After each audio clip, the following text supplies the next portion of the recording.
Oh, it's in a flying saucer. You've seen one? Yes, Where was this? definitely. Unidentified aerial phenomena. To cover up our mistakes. I've met people who swear they've seen Bigfoot.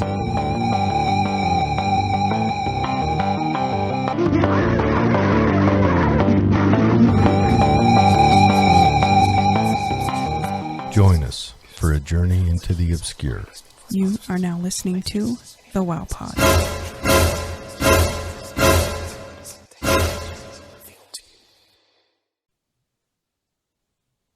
Welcome to the show. Yeah, welcome to the show.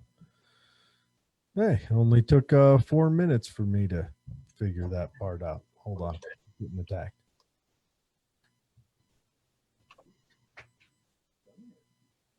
Oh, all right.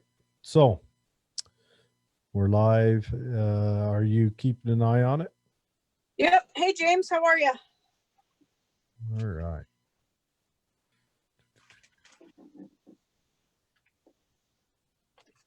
I'm going to try to keep my screen up here so that I don't always just spend my time looking down. Yeah. So, Hey, Vic. how do I,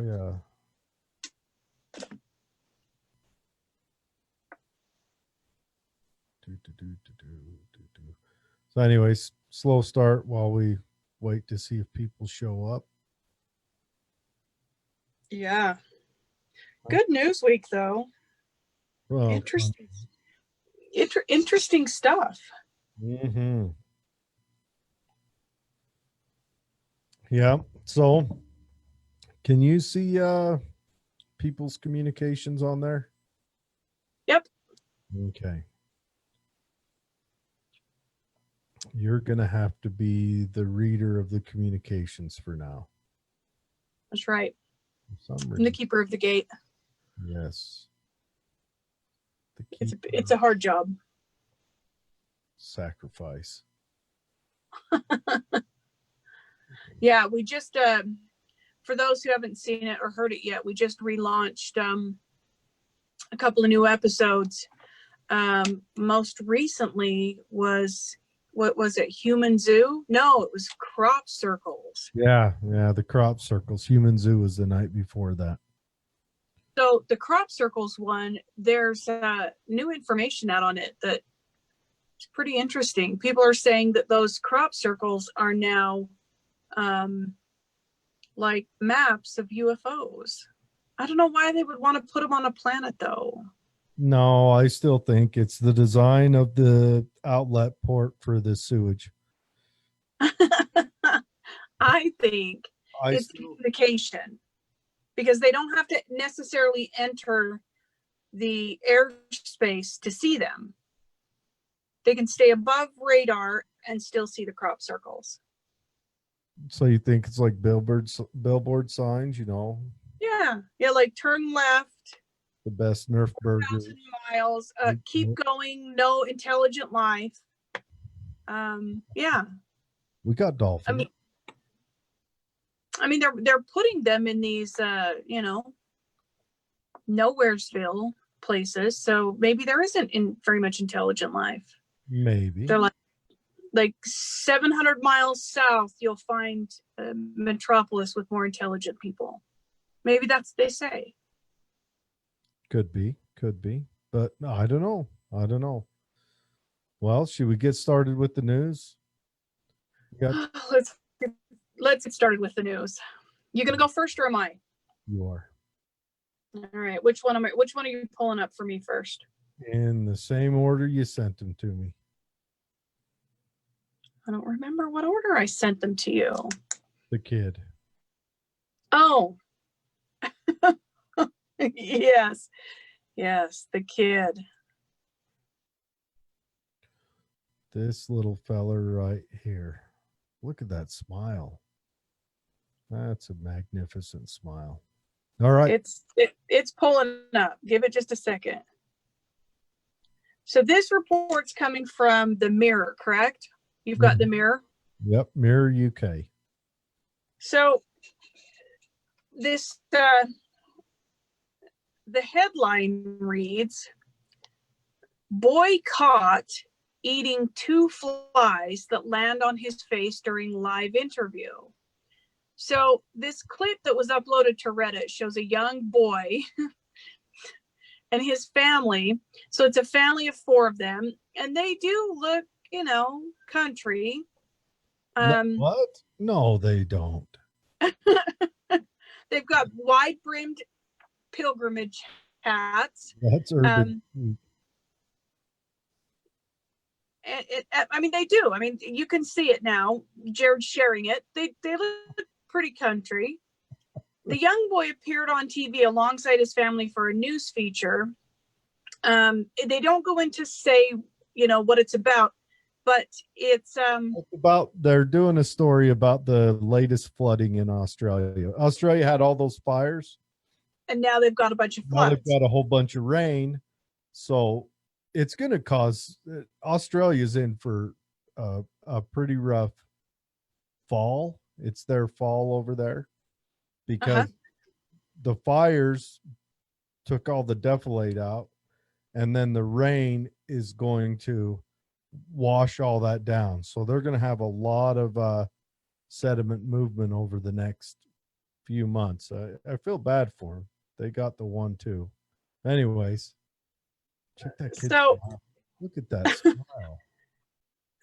So they're interviewing him when he's caught on camera, not just once, but twice, gobbling up flies.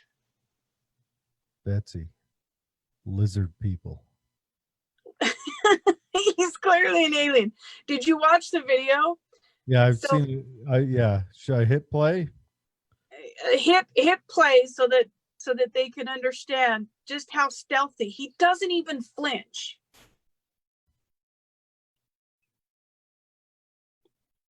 All right. It's taking a minute. So they're check him out. Lizard. Watch him blink. He's gonna blink sideways.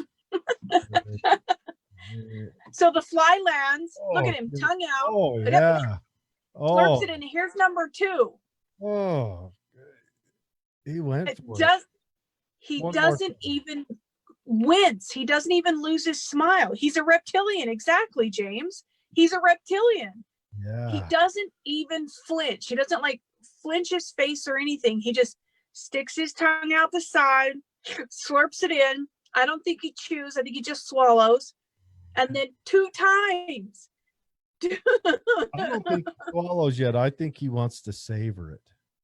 Two times during this one interview, this kid eats flies.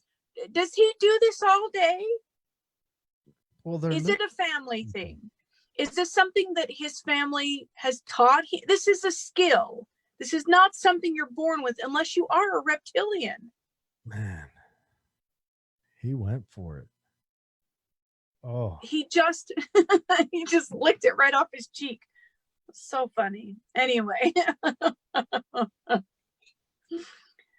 too much. Play it again, but we're getting a lot of advertisement in here.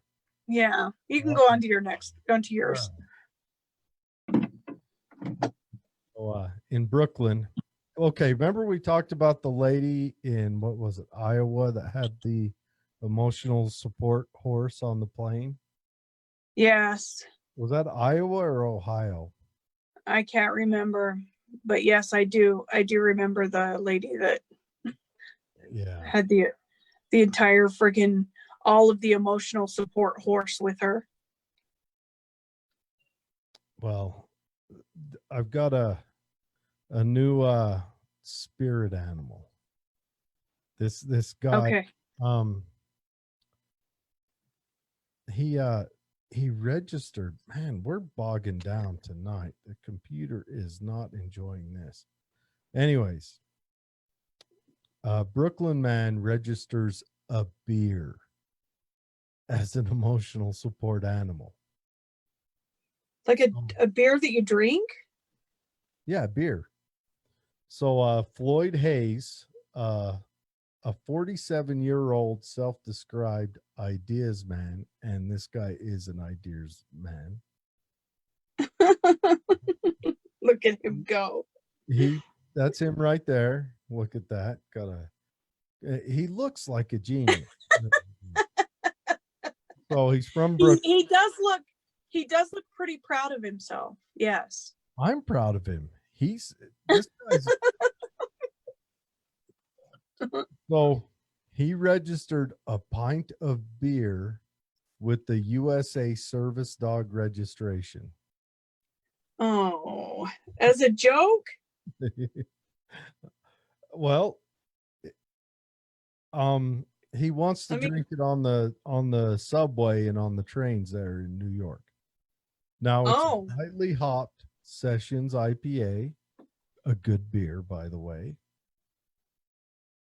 So he registered it so he could have emotional support on public transportation.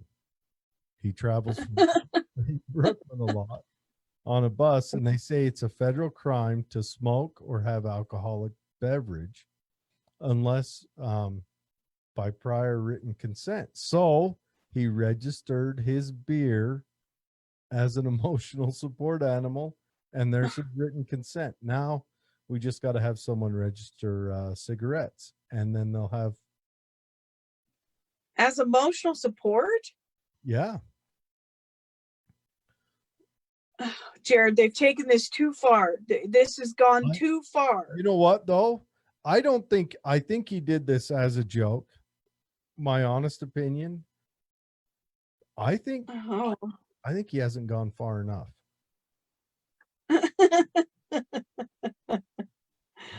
I want to see where they go next. But this guy's awesome. And the beer's never gonna like shit in the floor. It's never gonna vomit on the floor because it gets sick on car rides. The beer doesn't take up an extra seat. It's not gonna shed.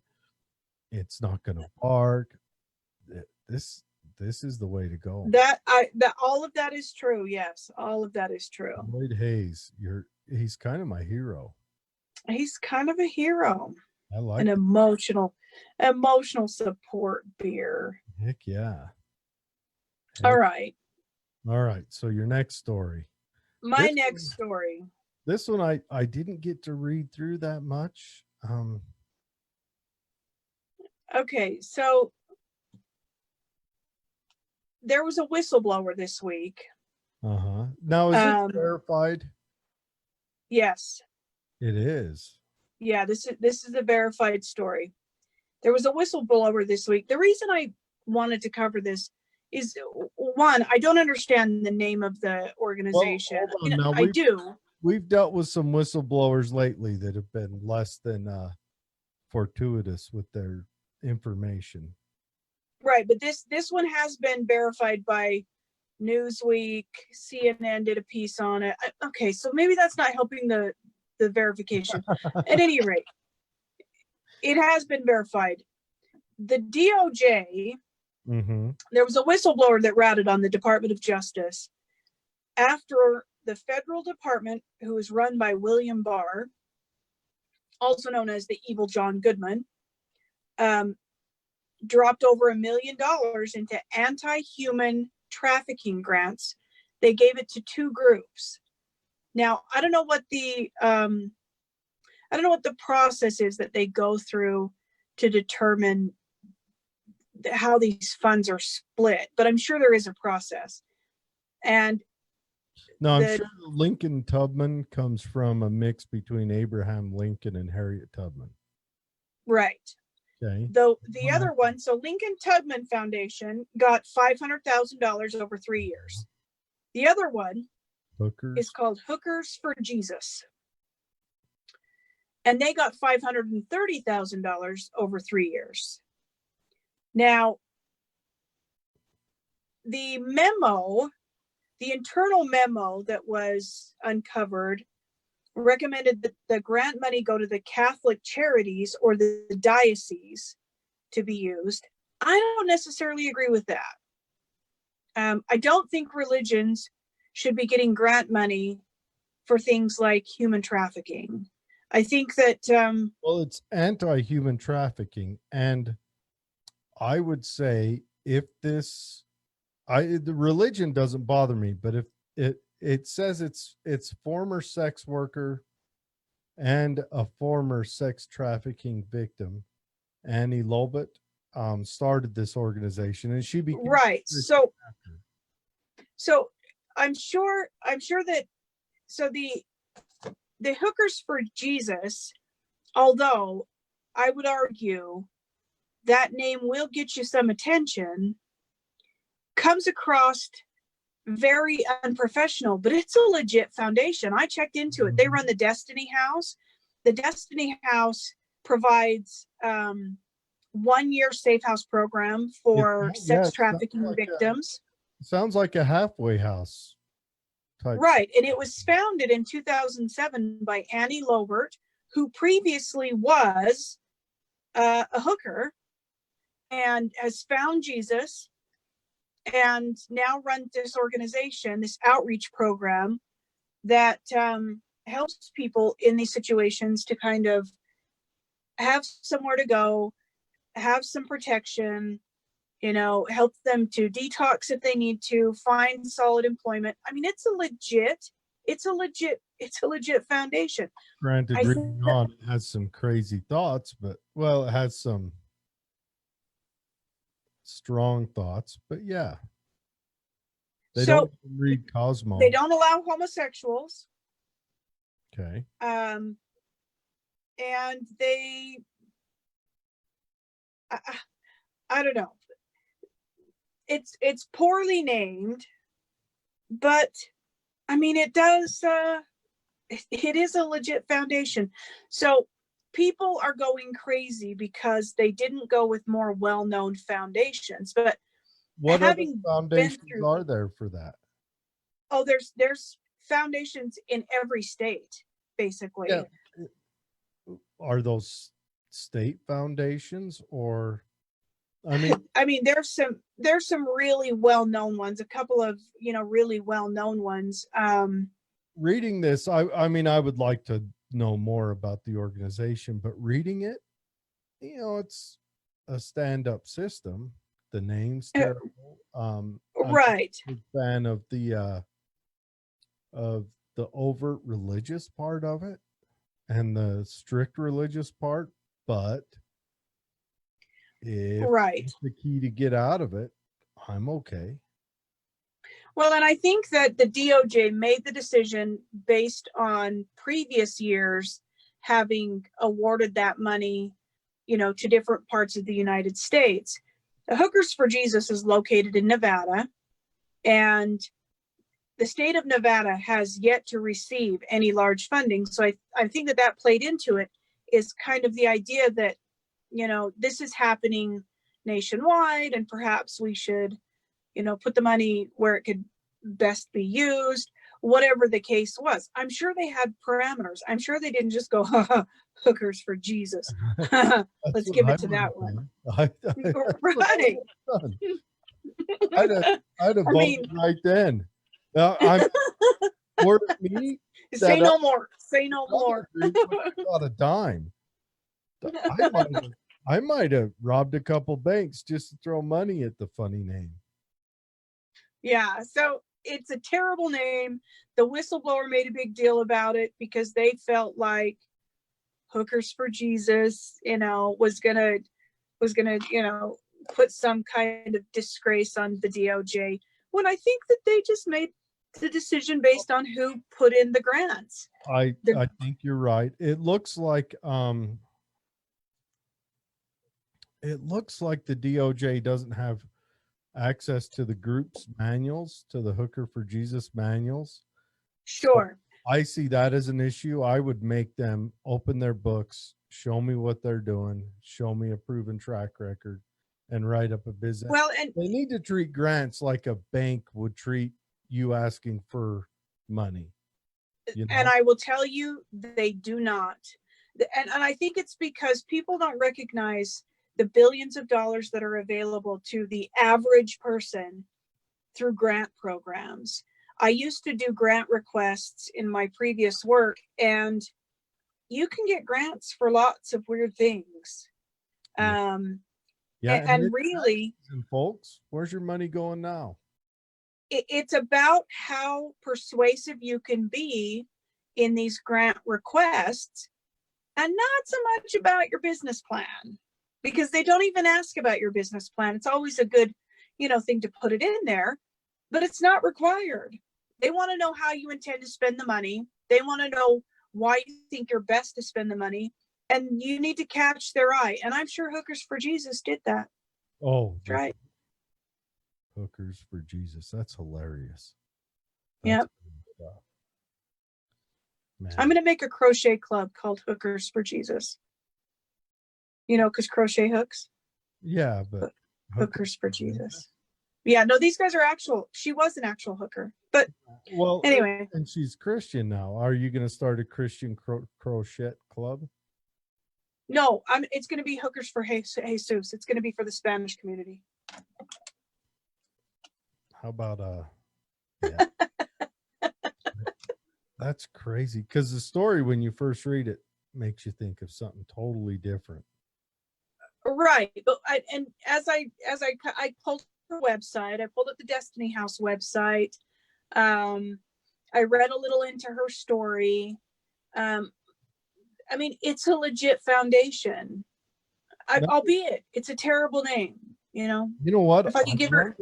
I wonder if this isn't a part. Remember that girl we met down at right one, and she was talking down at Area 51.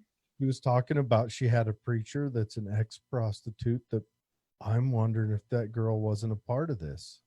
It has to be, because she was from Las Vegas. And that girl was talking about joining a church that pulls you out. I wonder if this is it. That girl was wearing makeup. Yeah.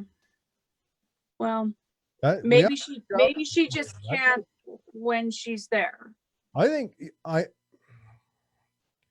granted, if someone's a prostitute, I'm not going to knock them, but if someone's sex trafficked, I think I like that they're offering a place to help them out. Right. And for me, it's all about the voluntary part.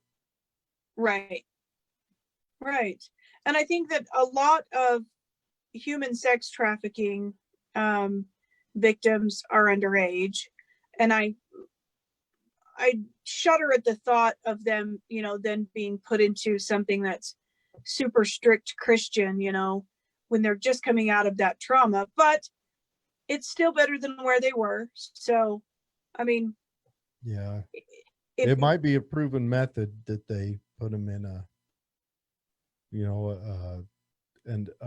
a place that they can't even read Cosmo or wear makeup. But right. I don't know. Right. Honestly, it's hard to say. I thought it's an interesting subject. The whistleblower really was thinking that they were, getting a good dig in, but it's a solid foundation. Well, Hookers for Jesus. The two organizations don't have very good ratings, and they had other recommendations that had better reviews by outside contractors, but they chose these two. And I wonder if they chose these two to try to build up the ones that are not doing so good, or if they had a focus area, or if it was simply the names that drew them in. I don't know. Could have just been Hookers for Jesus. It's hard to say. How did they? Hard to say. Their official response is that they're really making an effort to put these funds into the hands of people that have an outreach more broad than where they've been before. So they want to spread it out. They don't want it always to go to the East Coast. They don't want it always to go to the West Coast. That they wanted some to go in the central United States, and both of these are. So, it's a fair assessment to think that probably played into their decision. So Lincoln Tubman might be in Illinois. Right. And Hookers for Jesus is in Vegas. So yeah, that might be. And every year Texas gets money, and all of these port cities, they apply for these grants and they get money, and nobody says anything about that. I think the reason this was considered a story is because of the name of the foundation. Yeah. Well, it seemed like another messed up news thing, and it makes you wonder. Like they want to pin this on Barr, but how do you think he assigns this? I guarantee you he doesn't even read the grants. The grant paperwork for every grant, for every submission, there are hundreds of thousands of them. I'm telling every grant, every submission, hundreds of thousands of submissions, they're like 40 pages long. Like he ain't got time to read these. He ain't even touching these. Yeah. He's got people who likely have people that read through these. Yeah, you're probably right. I don't know, but hookers for Jesus, man, that's a Hookers. I don't know if it's crazy or crazy like a fox, because it draws attention. Like that flirty fishing that Yes. Yeah, I mean it does. It draws attention. So, I mean, it's craziness. All right, one more story. Okay, so what you got? The Dulles Airport.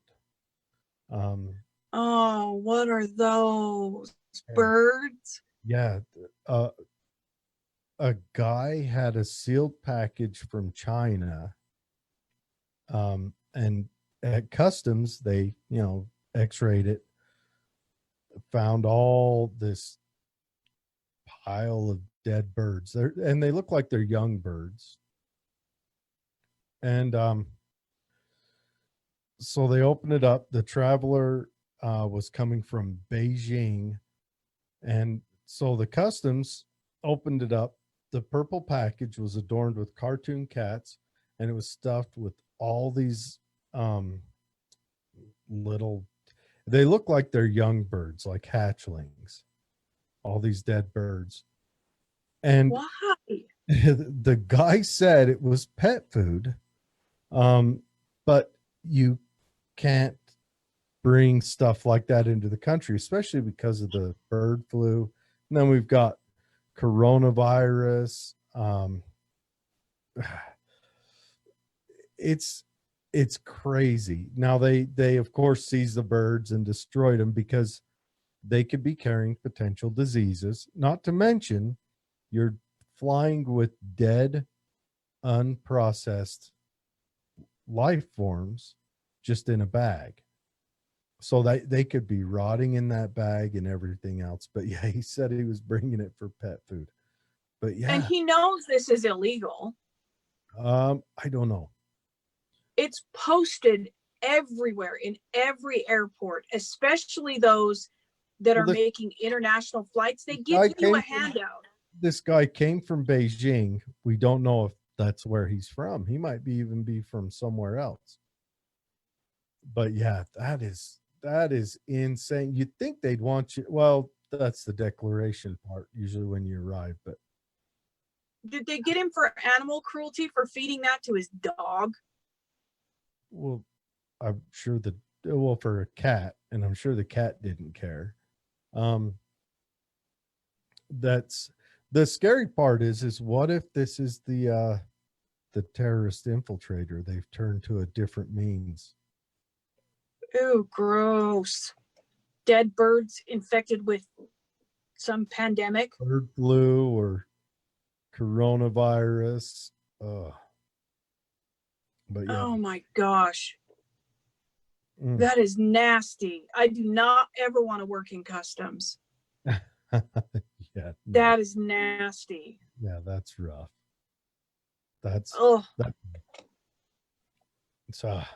Yeah, it's horrible. Could you imagine opening that up? Just the smell. No. Yeah, it's ghastly. All right, that's the show. Do we have any comments we need to talk about?